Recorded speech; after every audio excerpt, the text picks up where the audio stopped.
Bismillahirrahmanirrahim. Assalamualaikum warahmatullahi wabarakatuh. Kali ini saya ingin melanjutkan video sebelumnya, yaitu langsung masuk ke konten penyakit yang sering dijumpai pada saat ibadah haji. Sebelumnya kita awali dulu dengan menjelaskan siapa yang berisiko tinggi dalam hal kesehatan ketika melakukan ibadah haji di tanah suci. Jamaah haji yang memiliki risiko tinggi adalah usia lebih dari 60 tahun, memiliki penyakit jantung, hati, ginjal, tekanan darah tinggi, kencing manis, epilepsi, kanker, dan hamil. Hamil mestinya sudah terseleksi dari awal. Tidak boleh ibu hamil ikut pergi haji. Tetapi kadang-kadang tidak terdeteksi dan baru ketahuan ketika dia berada di Arab Saudi. Penyakit yang sering dijumpai pada jamaah haji adalah gangguan pernafasan, heat stroke atau sengatan panas pada haji yang dilakukan di musim panas, yaitu pada bulan Juni, Juli, Agustus. Nah, tahun ini jamaah akan berada pada musim panas, jadi harus mempersiapkan diri, mengantisipasi jangan sampai kita mengalami sengatan panas. Penyakit lainnya adalah meningitis, mimisan, gangguan kulit, influenza, kaki bengkak, perut begah atau kembung, sulit BAB, dan ada tamu baru, penyakit yang baru masuk tapi menimbulkan kehebohan, yaitu coronavirus disease 19 yang sekarang sedang ramai diperbincangkan karena insidensnya yang terus meningkat. Kita mulai dengan penyakit gangguan saluran pernapasan, yaitu batuk atau pilek, tenggorokan nyeri atau gatal, dan mimisan. Jamaah paling sering menderita penyakit ini. Oleh karena itu, kita harus melakukan pencegahan sejak awal, yaitu kalau sholat, bawa sajadah sendiri. Karena sajadah di masjid itu pasti berdebu karena banyak orang lalu lalang yang menginjak sajadah di masjid. Sementara pada saat kita sujud, maka wajah kita akan menempel di karpet. Oleh karena itu, kita membawa sajadah sendiri, kita letakkan di atas karpet tempat kita akan sholat. Kemudian kita menggunakan masker. Jadi keluar hotel kita pakai masker, masuk masjid kita pakai masker, dan masker baru dilepas ketika kita sholat. Sholat tidak boleh menggunakan masker. Kita harus makan teratur, jangan lupa makan telur, daging, sayuran, susu, buah, dengan porsi yang bervariasi dan jumlahnya cukup. Kalau tidak suka makan, telan saja. Makan adalah kewajiban, jadi tidak usah pilih-pilih menu. Yang penting kita sehat. Cukup istirahat. Kalau sudah dari masjid, upayakan tidur atau berbaring, ya. Kemudian kita juga perlu cuci tangan pakai sabun setiap kali sebelum berangkat ke masjid dan pulang dari masjid, ya. Kemudian yang tidak kalah pentingnya adalah banyak minum. Kita minum 1 jam sekali sebanyak 1 gelas. Dan yang diminum adalah air zam-zam. Oleh karena itu, setiap kali kita ke masjid, bawalah botol, isi dengan air zam-zam, bawa kembali ke hotel. Dengan demikian, kita dapat minum air zam-zam sepanjang waktu selama berada di Arab Saudi. Untuk menilai apakah cairan atau air yang kita minum ini cukup, ya, kita perhatikan kencing kita atau urin. Ketika kita buang air kecil, lihat warna dari urin kita. Kalau termasuk kelompok di nomor 1, 2, 3, artinya cairan tubuh kita baik. Tapi kalau nomor 4, 5, dan 6, artinya kekurangan cairan. Dan nomor 7, 8, artinya kekurangan cairannya itu sangat berat. Jadi ini betul-betul kita harus jaga kecukupan cairan kita. Berikutnya kita bahas heat stroke atau sengatan panas. Ya. Stroke itu arti lainnya adalah serangan. Ya. Orang yang lebih mudah menderita sengatan panas adalah orang yang berada di suhu lingkungan tinggi.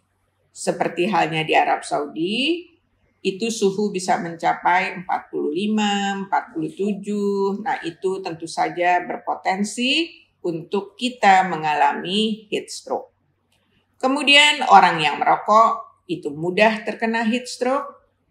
Orang yang menggunakan baju tebal atau tertutup padat, ya. Jadi kita harus memakai bajunya jangan baju tebal, baju tipis, tapi lebih berlapis, ya.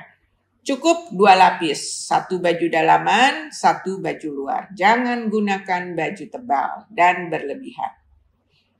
Kemudian aktivitas jangan berlebihan. Ada orang yang karena baru pertama kali melakukan ibadah haji, dia begitu gembira, dia begitu bahagia bisa menginjakkan kakinya di masjid. Dan yang dilakukan selanjutnya adalah dia keliling masjid dari pintu nomor 1 sampai pintu sekian. Nah, akibatnya apa? Dia lelah. Dia lelah sehingga mudah menderita penyakit. Usia tua juga merupakan faktor risiko. Kemudian penyakit diare dan muntah, ini kekurangan cairan, sehingga kalau kena heat stroke akan memperberat kekurangan cairannya. Orang yang gemuk dan mengidap penyakit jantung atau paru atau ginjal atau diabetes, ini juga merupakan faktor risiko heat stroke. Bagaimana gejala dari heat stroke atau sengatan panas? Suhu tubuh naik secara mendadak lebih dari 40 derajat Celcius. Pasien mengalami nyeri kepala, pengeluaran keringatnya berkurang, kulitnya kering, merah, gatal, ototnya kram, mual, muntah, jantung berdebar cepat, napasnya cepat, dan kesadarannya menurun sampai pada keadaan tidak sadar. Penyakit ini sangat berbahaya karena dapat menimbulkan kematian pada waktu singkat. Pada gambar di sebelah ini kita bisa lihat, hindari bahaya cuaca panas supaya tidak menderita keluhan-keluhan ini. Ya, jadi bibir bisa pecah-pecah, kulit kering dan gatal, kemudian mimisan, tenggorokan kering dan batuk, kaki dan melepuh. Tentu saja ini adalah bahaya cuaca panas dan bukan heat stroke. Heat stroke seperti yang tadi saya jelaskan. Gejalanya suhu tinggi, kemudian kulit kering, otot kram, nyeri kepala, jantung berdebar, dan penurunan kesadaran sampai tidak sadarkan diri. Bagaimana tindakan awal pada orang yang terkena sengatan panas atau pertolongan pertama pada sengatan panas? Yang pertama adalah pindahkan korban ke tempat yang lebih dingin. Kalau di hotel atau di ruangan, pindahkan ke ruang dingin atau ruangan yang ber-AC. Kalau ternyata serangannya di luar, pindahkan ke pinggir-pinggir rumah atau toko supaya lebih terlindung dan lebih dingin. Kompres dengan kain basah dan dingin dan gunakan kipas angin kalau ada. Kalau tidak ada, kita buat kipas apakah dari kertas, dari koran atau apapun yang bisa dipakai untuk berkipas. Siram badan dengan menggunakan air dingin. Pantau suhu badan dan lanjutkan tindakan sampai suhu turun di bawah 38 derajat Celcius. Nah, sementara itu sesudah kita berikan pertolongan pertama, segera bawa ke rumah sakit karena orang ini perlu mendapatkan infus dan pertolongan-pertolongan lebih lanjut lainnya. Bagaimana kita menghindari sengatan panas? Yang pertama adalah minum. Minum, dan minum. Ya. Kemudian semprotkan air ke wajah. Kita bawa semprotan, spray, kita semprot ke wajah, bahkan lebih baik lagi kalau kita semprot ke seluruh tubuh. Gunakan pakaian yang longgar, dan bagi jamaah yang berusia lanjut, sebaiknya kalau ke masjid itu didampingi oleh keluarganya.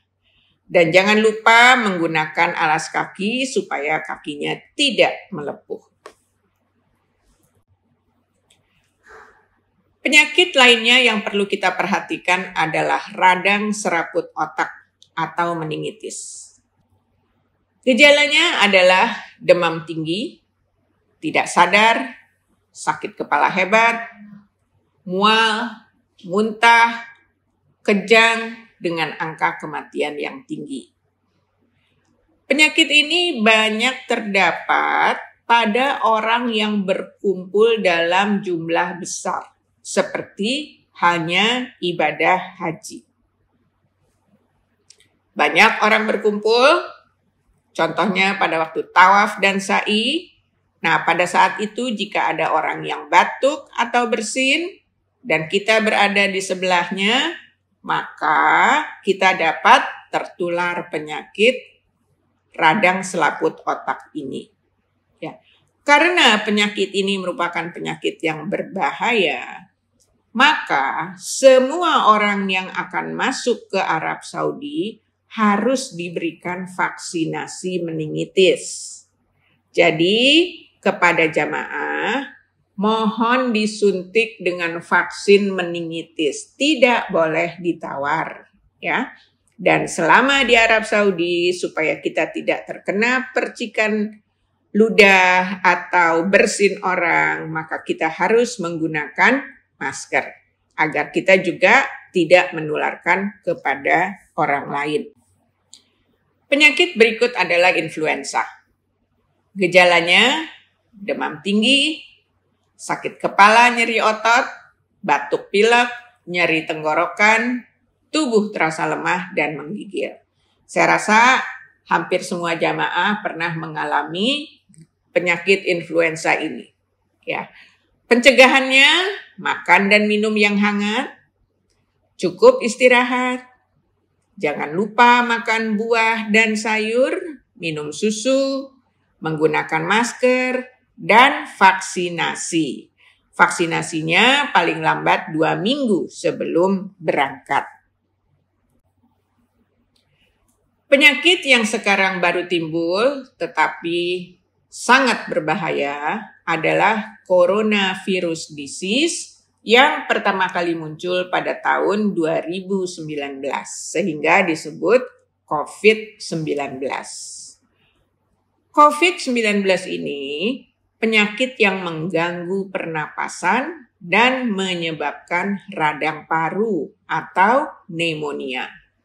Disebabkan oleh virus corona dan memberikan gejala klinis batuk, pilek, nyeri tenggorok, nyeri otot, nyeri kepala, pneumonia atau radang paru, sesak napas, dan demam tinggi.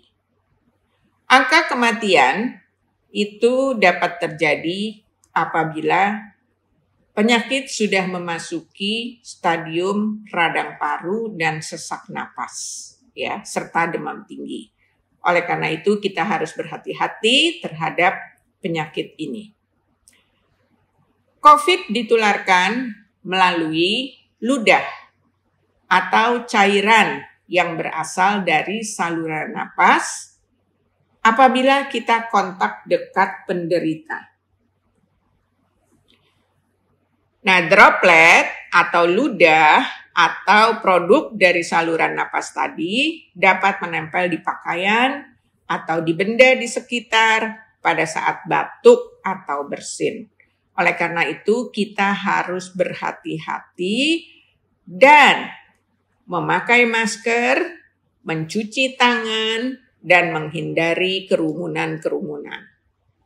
Penyakit ini didiagnosis berdasarkan gejala klinis, yaitu dicurigai apabila orang menderita demam, radang paru, sesak napas, kemudian diikuti dengan pemeriksaan laboratorium yang disebut polymerase chain reaction atau PCR. Nah, ini panduan dari coronavirus, ya. Pencegahannya sering cuci tangan, gunakan masker, konsumsi gizi seimbang, hati-hati kontak dengan hewan, rajin berolahraga dan istirahat yang cukup. Batuk pilek segera ke fasilitas kesehatan. Jadi para jamaah yang mengalami demam atau batuk pilek itu segera menghubungi Dr. Armina. Pada saat batuk, kita harus menutup mulut kita. Sebaiknya kita menggunakan masker apabila sedang batuk pilek. Kalau kebetulan sedang tidak menggunakan masker dan Anda mengalami batuk, tutup mulut dan hidung dengan lengan atas bagian dalam. Ya. Tutup mulut dan hidung dengan tisu, kemudian jangan lupa dibuang ke tempat sampah. Kemudian cucilah tangan dengan menggunakan sabun dan air mengalir. Pada slide ini kita dapat melihat bagaimana cara memakai masker yang benar. Jadi tolong diperhatikan cara menggunakannya supaya semuanya menutupi mulut dan hidung, kemudian terikat dengan baik ke belakang telinga dan tidak longgar. Di sini juga saya sampaikan bagaimana cara mencuci tangan dengan sabun. Cara mencuci tangan itu ada 6 tahap. Ya. Yang pertama, basahi tangan, gosok sabun pada telapak tangan, kemudian usap dan gosok kedua tangan secara lembut dengan arah memutar. Kemudian yang kedua, usap dan gosok kedua punggung tangan secara bergantian, gosok sela-sela jari tangan hingga bersih pada yang ketiga. Yang keempat, bersihkan ujung jari secara bergantian dengan posisi saling mengunci. Kemudian yang kelima, gosok dan putar kedua ibu jari secara bergantian. Dan yang keenam, letakkan ujung jari di telapak tangan, kemudian gosok perlahan, lalu dibilas dengan air mengalir dan keringkan.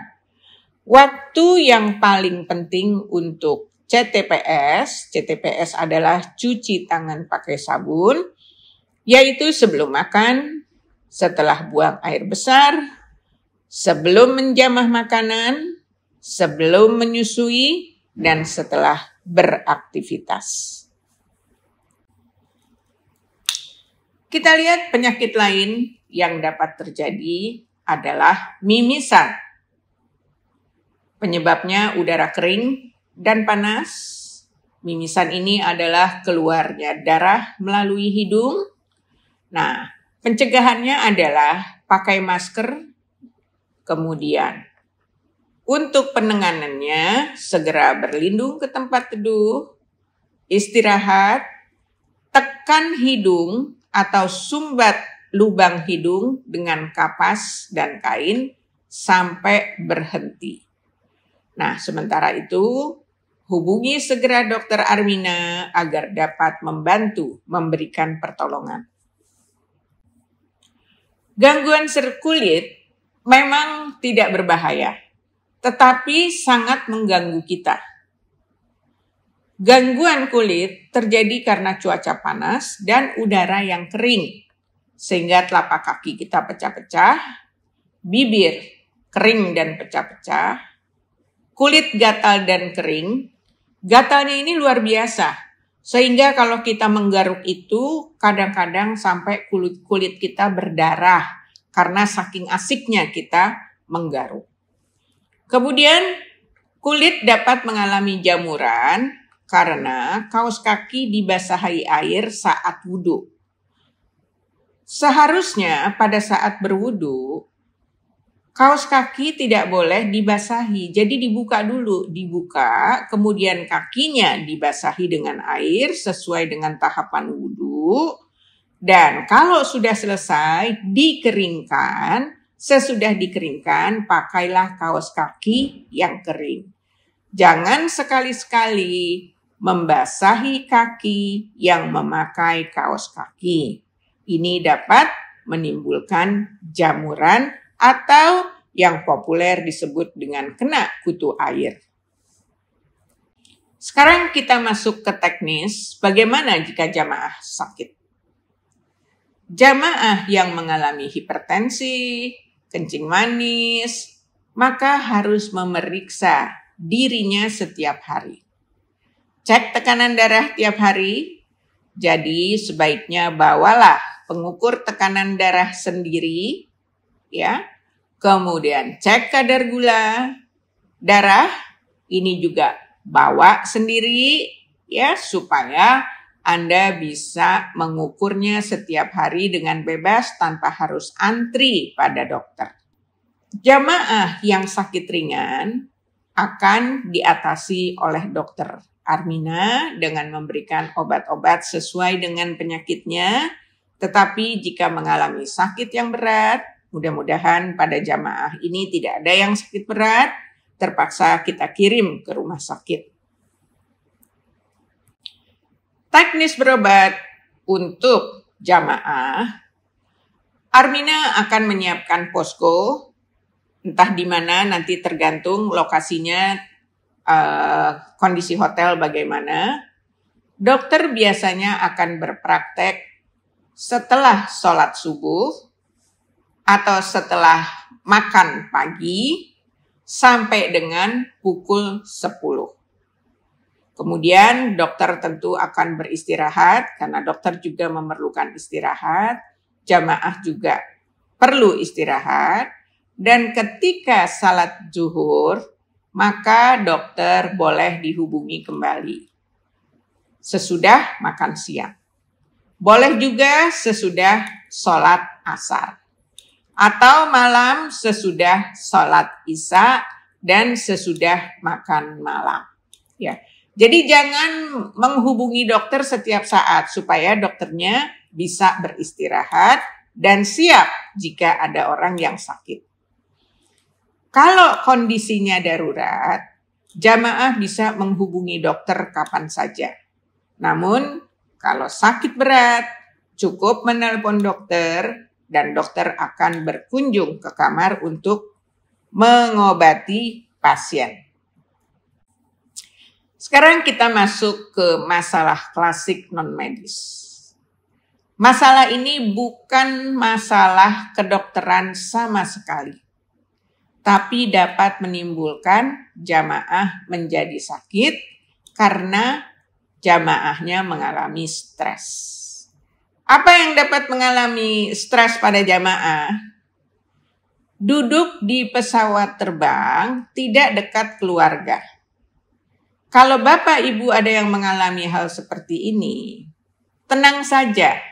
Duduk di tempat yang diberikan sesuai dengan boarding pass. Nanti kalau sudah terbang, kondisi sudah tenang, kita bisa bertukar tempat duduk di dalam pesawat. Kemudian masalah lainnya, teman sekamar tidak dapat saling mengerti satu sama lain.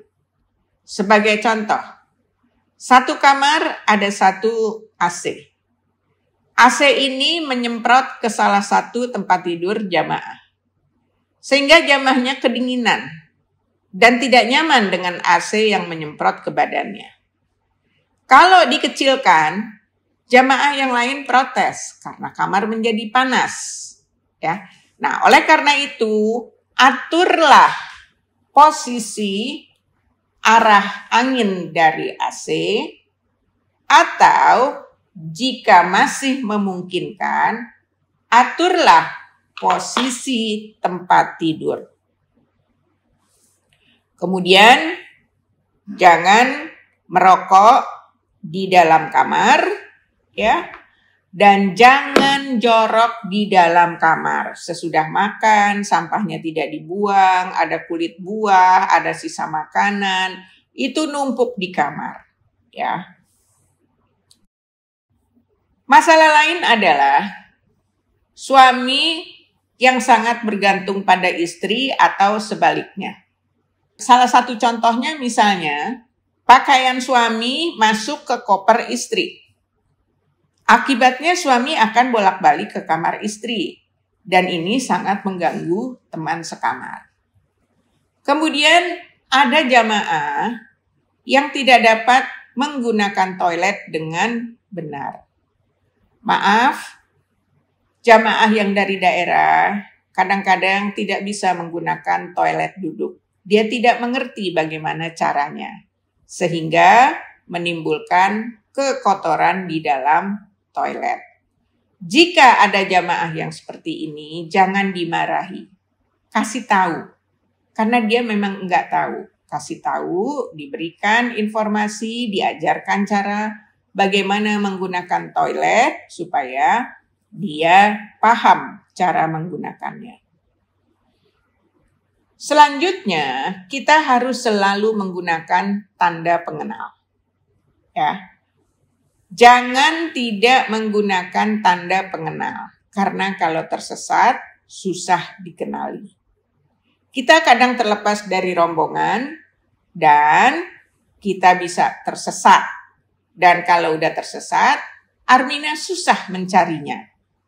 Oleh karena itu, tanda pengenal harus selalu dipakai. Gelang haji, tanda pengenal dari Armina harus dipakai. Untuk menyelesaikan masalah, selalu menggunakan tanda pengenal, sehingga mudah dikenali jika tersesat. Begitu tiba di Arab Saudi, handphone diganti dengan SIM card Arab, dan berikan nomor Anda kepada mutawif atau panitia dari Armina. Dan mintalah nomor handphone mutawif atau pengelola Armina sehingga mudah dihubungi dan menghubungi. Ya. Baterai selalu harus penuh, baterai handphone.